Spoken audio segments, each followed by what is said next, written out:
She whispered, "Kiss me like you own me." I said, "I kiss you like I love you." "Kiss me like you own me," she whispered against my mouth, fingers tangled in my hair, body pressed tight against mine in her darkened office. I pulled back just enough to meet her eyes. Gray-green, desperate, beautiful, 43 and terrified of being left again. "No," I said softly. She froze. "What?" "I don't kiss you like I own you, Claire." I traced her jaw with my thumb. "I kiss you like I love you. Always." Her breath caught. For a second I thought she'd cry. Instead, she pushed me away. "Then, maybe you shouldn't kiss me at all." She grabbed her coat and left.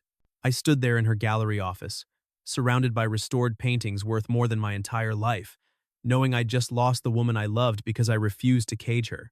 But I couldn't do it, couldn't lie to her. My mother spent 20 years in a marriage where I love you meant I own you, where my father tracked her phone, questioned her friends, controlled every dollar. I watched her shrink until there was nothing left but apologies and silence. She finally left when I was 19, told me, "Never love someone by caging them. Real love is choosing to stay when you could leave." So no, I wouldn't own Claire, even if it cost me everything. But here's the thing about Claire Donovan: she'd been owned before, by a man who used possession as proof of love, who monitored her phone, controlled her money, isolated her from friends, who made her believe that jealousy meant devotion. I wasn't that man. I wouldn't be, even if it meant losing her. 3 months earlier, I didn't know any of this. I was just a photographer she'd hired to document her gallery's spring exhibition. 30 years old, freelance, perpetually broke, grateful for the gig. She was the curator who terrified everyone. Brilliant, exacting, impossible to please. The kind of woman who could spot a forged Monet from across a room and make grown men cry with a single raised eyebrow. I thought I was immune. I was wrong. The Donovan Gallery sat in SoHo divorce settlement money-turned empire. Claire built it 5 years ago. Now she was one of New York's most respected curators. I met her on a cold Tuesday in March. Another exhibition gig that paid peanuts but looked good in my portfolio. She stood critiquing the lighting setup. Dark hair pulled back severe, gray blazer that probably cost more than my rent, heels that made her my height. She didn't look 43. She looked ageless, untouchable. "You're the photographer." "Not a question." She barely glanced at me. "Liam Hayes." "Thanks for the opportunity, Miss Donovan." "Don't thank me yet. I've gone through 3 photographers this year. None of them understood what I needed." She turned, finally meeting my eyes. "Can you shoot movement?" "I want the restoration process. Time-lapse. Close-ups of brush strokes. The art coming back to life." "I can do that." "Good. You'll be here 6 days a week for the next 2 months. Gallery opens at 10, but you'll start at 7 to catch the morning light. I'll be here by 6:30 to set up. Don't be late." "Yes, ma'am." Her mouth twitched, almost a smile. "Don't call me ma'am. It makes me feel old." "Yes, Miss Donovan." "Claire, when we're alone, in front of clients, it's Miss Donovan." I nodded.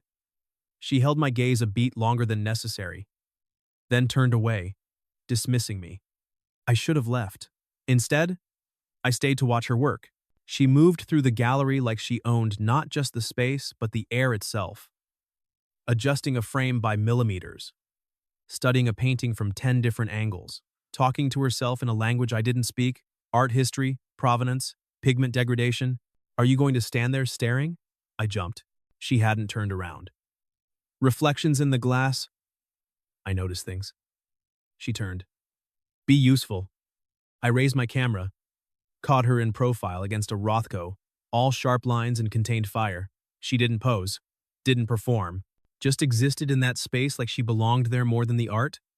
Click. "What are you doing?" "My job. I hired you to photograph art." "Not me. You said you wanted the restoration process. You're part of that process." I lowered the camera. "But I can delete it if you want," she considered. "Show me first." I turned the camera screen toward her. She stepped closer, close enough that I caught her scent. Something expensive and understated. Bergamot. Maybe jasmine. She studied the photo for a long moment. "You made me look softer." "I didn't make you look anything. I just captured what was there." "I'm not soft. I didn't say you were. Her eyes flicked to mine. Something sparked, quickly buried. Keep it, she said. But focus on the art. That's what people pay for. She walked away before I could respond. 6 days a week, 7 a.m. to 6 p.m., documenting the resurrection of forgotten masterpieces. Claire worked with 3 restoration specialists, an Italian woman who hummed opera while she cleaned centuries of varnish, a quiet Japanese man who spent hours mixing pigments, and a brash young Brooklynite who treated 18th century canvases like they were indestructible. Claire managed them all with terrifying efficiency. She knew every chemical compound, every technique, every historical context. She caught mistakes before they happened. She pushed for perfection without breaking anyone. And slowly, I started seeing past the Ice Queen exterior. She arrived every morning at 6:20 with 2 coffees. One black, hers. One sweet, min. She ate lunch at her desk, always the same Greek salad, working through breaks. She stayed late on Thursdays.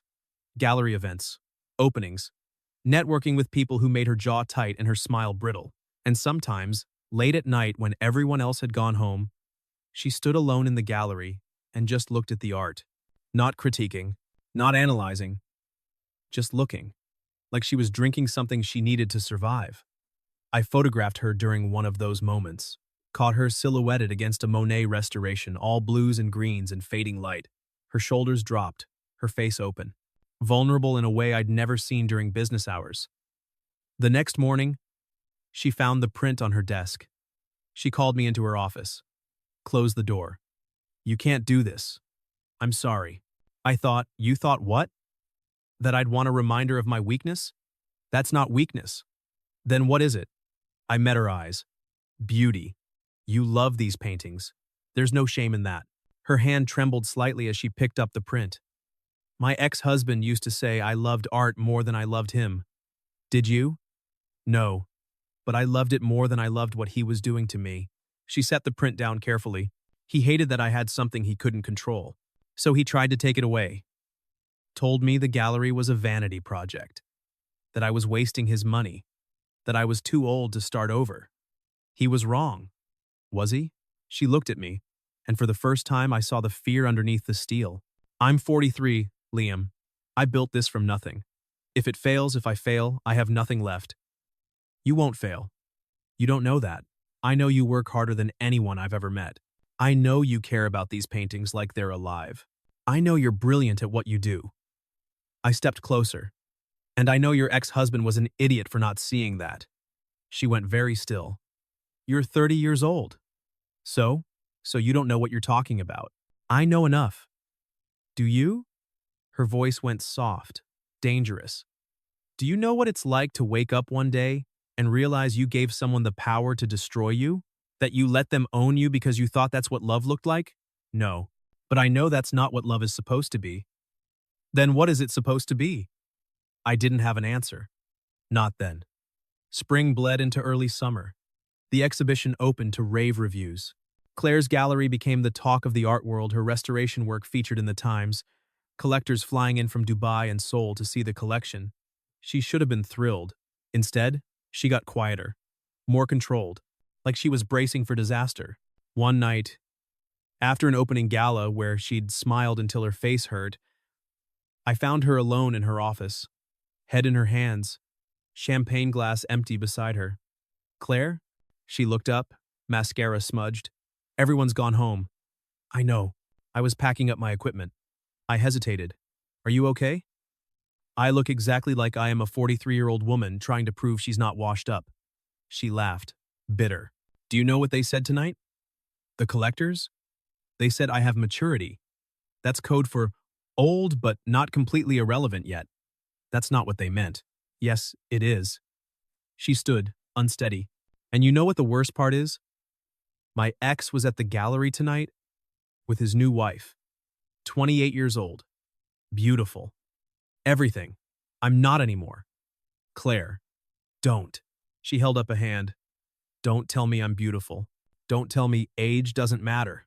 Don't lie to make me feel better. I'm not lying. Then you're naive. She moved past me toward the door. Go home, Liam. You've done enough. I caught her arm gently. Claire. Eyes wet, defenses crumbling. You're the most beautiful woman I've ever met, I said quietly. Not in spite of being 43, because of it. Because of everything you've survived, everything you've built, the way you see art, the way you see the world. That's what makes you extraordinary. You're 13 years younger than me? I don't care. You should. Why? Because society says so? Because your ex made you think you're not enough? I stepped closer. Claire, I've spent 3 months watching you. The way you work, the way you care, the way you fight for what matters. I'm not blind. I see you. And you're not too old. You're not washed up. You're just scared. Of course I'm scared. She pulled away.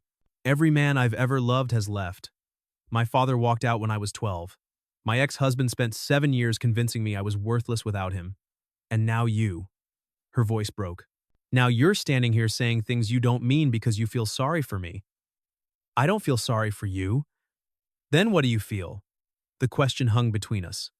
I could have walked away. Should have.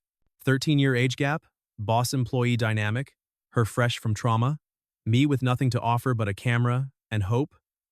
Instead, I kissed her. Soft, tentative, asking permission with every second. She froze, then melted, then kissed me back like she'd been drowning and I was air.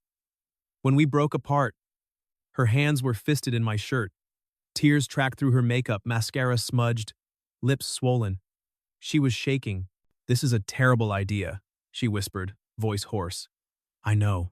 You work for me. I know. I don't know how to be with someone who doesn't want to own me. Then we'll figure it out together. She kissed me again. Harder this time, pulling me into her office, closing the door, pushing me against her desk. Her hands in my hair, my hands on her waist, both of us breathless and reckless and terrified. Tell me you want this, she said against my mouth. Tell me this is real. This is real. I want this. I want you. Kiss me like you own me, she whispered. Make me yours. And that's when I stopped. No. What? I don't kiss you like I own you, Claire. I kiss you like I love you. Always. She pushed me away, grabbed her coat, and left. I stood there, knowing I'd just ruined everything. But I couldn't lie to her, couldn't pretend possession was love, even if it cost me her. Story continues to slow burn, climax, bittersweet sections. Approximately 15,000 more characters needed to reach 27-28K target. Would you like me to continue writing the full story? Number 5. She didn't come to the gallery for 3 days. On day 4, she showed up at 7 a.m. like nothing happened. Hair perfect, Ice Queen armor back. Morning, Liam. Morning. She set her coffee on my desk, hers, not mine. I got my own. By noon, the tension broke. I found her in her office. We need to talk. We have nothing, Claire. Please. She slammed her pen down.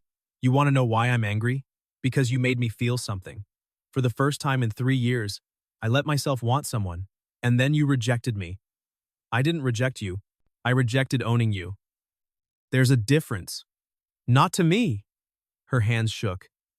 Every man I've ever loved has either controlled me or left me. You're the first who wanted neither. I don't know what to do with that. So, you're pushing me away? At least then I'm in control. At least then I don't get destroyed when you realize I'm too old, too damaged. I crossed to her desk. Slowly, she didn't stop me. You're not too old? You're not damaged. You're scared. But don't push me away because you think I'll leave. Let me prove I won't. How? By staying. Every day. Even when it's hard. I stay. Tears welled in her eyes. You can't promise that. Yes, I can. Liam. She touched my face, hesitant. What if I can't stop pushing? What if I'm so used to men leaving that I sabotage us before you get the chance? Then we'll work through it. Together. And what if I need you to prove you want me? Not just with words, but with possession? I covered her hand with mine. Claire, I will show you every day that I want you. I will choose you, prioritize you, fight for you. But I won't own you, because you're not property. You're a person. And you deserve better than what he gave you. she cried then. Real tears, not the polished public ones. I held her while she shook, while 3 years of armor cracked open. I don't know how to do this, she whispered against my chest. I don't know how to accept love without control. Then we'll learn together. She pulled back, wiped her eyes. This is still a terrible idea. You work for me. The gallery board will have my head if they find out, so we keep it quiet. For how long? As long as we need to. She laughed, shaky. You realize this is insane, right? I'm your boss. I'm 13 years older than you. My ex-husband is probably going to make this hell when he finds out. And your family, God, your family will think I'm some kind of predator. My family will see what I see. A brilliant woman who's survived things that would have broken most people. Someone worth fighting for. You're naive. Maybe, but I'm not wrong. She studied me for a long moment, then kissed me. Soft, tentative. I kissed her back, slow and deliberate, trying to show her what I couldn't say yet, that this wasn't just attraction or infatuation, that she was changing the shape of my life, and I didn't want to stop her. When we broke apart, she rested her forehead against mine. One rule, she said. If this goes wrong, if I ruin it, you keep your job. I won't let my personal life destroy your career. Deal. But it's not going to go wrong. You can't know that. No. But I can choose to believe it anyway. We kept it secret for 6 weeks. Gallery by day, professional, distant, nothing that would raise eyebrows. Her office after hours, stolen kisses, quiet conversations, learning the shape of each other's fears. She told me about her marriage, how it started sweet, he'd pursued her relentlessly, made her feel chosen, special, how it shifted gradually. Small comments about her clothes, her friends, her spending, then bigger ones. Checking her phone, questioning where she'd been, just making sure you're safe. By year 3, she needed permission for coffee meetings. Year 5, he controlled her money. Year 7, she couldn't leave without explaining. I didn't even realize it was happening, she said one night, lying in my arms on her office couch. He framed it as love, as caring, and I believed him because I thought that's what devotion looked like. What made you leave? My mother got sick. Cancer. She had maybe 6 months. I wanted to fly home to Chicago, spend time with her. Claire's voice went flat. He said no, said she'd manipulated me my whole life. That if I went, I was choosing her over him. Jesus. I went anyway. Spent 3 weeks with her. When I came back, he'd changed all the locks, filed for divorce, told everyone I'd abandoned him. She laughed bitterly. He kept the apartment. I got the art collection we'd built together and enough money to start over. Lucky me. I'm sorry. Don't be. Best thing that ever happened. I used the settlement to open the gallery, built something he couldn't touch, couldn't control. She turned to look at me, but it left scars. I still flinch when someone gets too close. Still wait for the control to start. I'm not him, I know. Rationally, I know. But there's this voice in my head that says, men only want me if they can own me. That if you're not jealous, not possessive, it means you don't really care. That's what he taught you. It's not true. Then show me. Not with words. Show me how love is supposed to feel. So I did. I showed up every morning with her coffee black, no sugar, from the bodega she liked. I asked about her day, really listened to the answers. I met her friends, the ones she'd rebuilt relationships with after he'd isolated her. I didn't check her phone, didn't question where she'd been, trusted her to be the adult she was. And slowly, tentatively, she started to believe it was real. 2 months in, her ex-husband found out. Someone at the gallery, maybe a rival curator, maybe just bad luck, mentioned seeing Claire with a young photographer. Mentioned it to the wrong person at a charity auction. Word got back to Marcus. He showed up at the gallery on a Thursday afternoon. I was shooting close-ups of a Vermeer restoration when I heard raised voices in Claire's office. You're sleeping with your employee? That's low even for you. Get out, Marcus. Does the board know? Do your precious collectors know you're fucking someone young enough to be your... I was through the door before I thought it through. That's enough. Marcus turned, smirking. 50-something, expensive suit. The kind of confidence that comes from never being told no. Ah, the boy toy. Claire? Really? How desperate have you gotten? Leave. Now. Claire's voice shook. Or what? You'll call security? He laughed. This is perfect. When the board finds out what? That two adults are in a relationship? I stepped between him and Claire. Get out before I make you. You're threatening me? Kid, I will bury you. I'll make sure you never work in this city again. He's 30, not 15, and he's more man than you'll ever be. Claire moved beside me. Voice steel. Now get out of my gallery before I call the police for harassment. This isn't over. Yes, it is. We're divorced. You don't get a say in my life anymore. He looked at her, something ugly flickering across his face. You'll regret this. Both of you. He left. The door slammed.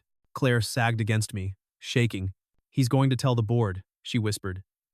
He's going to ruin everything. Let him try. You don't understand. There are ethics clauses. If they decide I violated, then we fight it. Together. She pulled away. Her hands were shaking, fingers pressed against her temples like she was trying to hold herself together. If this damages your reputation, I don't care about my reputation. I care about you. Liam, no. Listen, I love you. I should have said it sooner, but I love you. And if your ex thinks he can threaten that, he's wrong. She stared at me. You love me? Yes. Why? Because you're brilliant. Because you fight for what you love. Because you survived things that should have destroyed you and built something beautiful instead. I cupped her face. Because when I'm with you, I feel like I'm exactly where I'm supposed to be. She kissed me.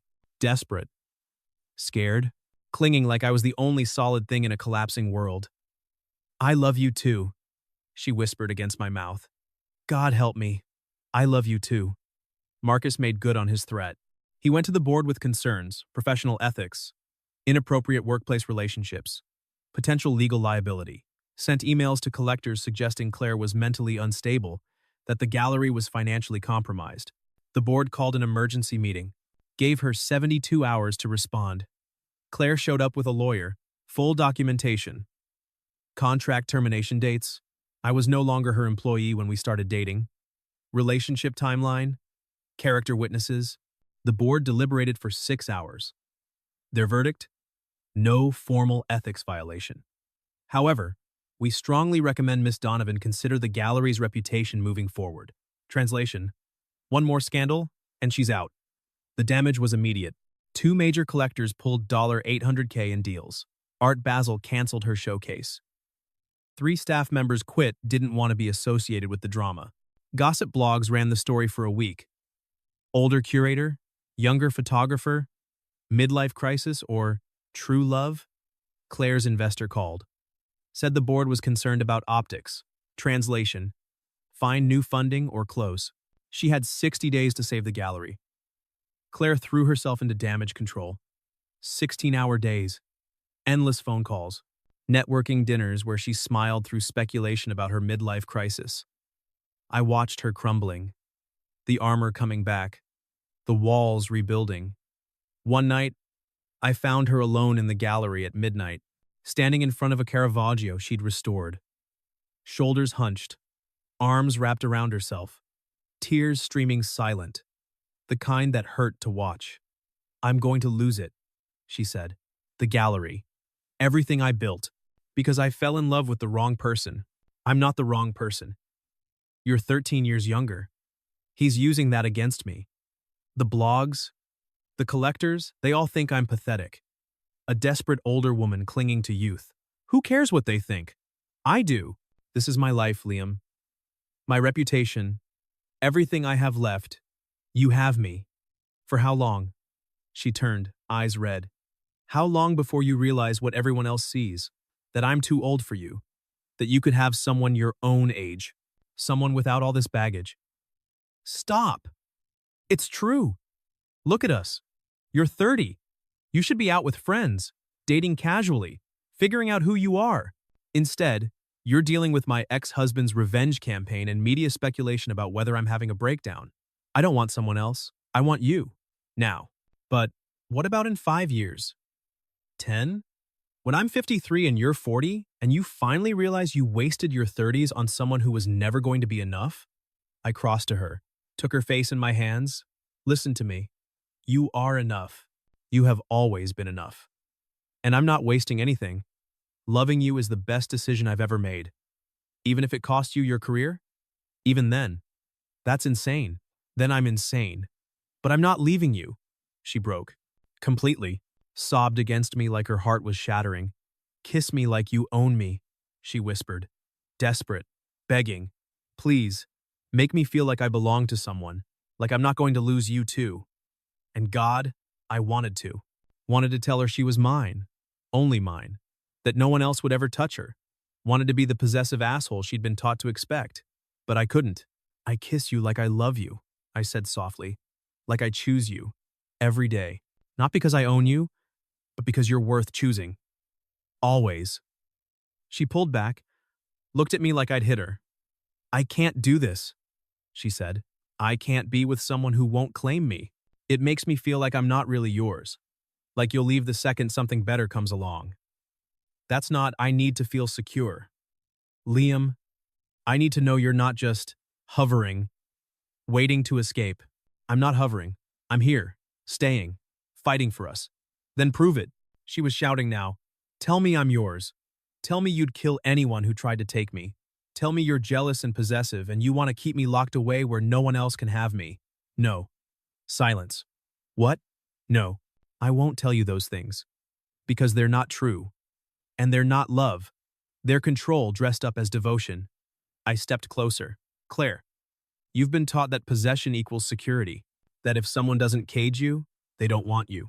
But that's a lie your ex sold you to justify his abuse. Don't psychoanalyze me. I'm not. I'm telling you the truth. I love you. I choose you. I want to build a life with you, but I will never own you because you're not property. You're a person, and you deserve to be loved without chains. She stared at me, then turned and walked away. Where are you going? Home. I need space. I need to think. Claire, don't follow me, Liam. Please, just don't.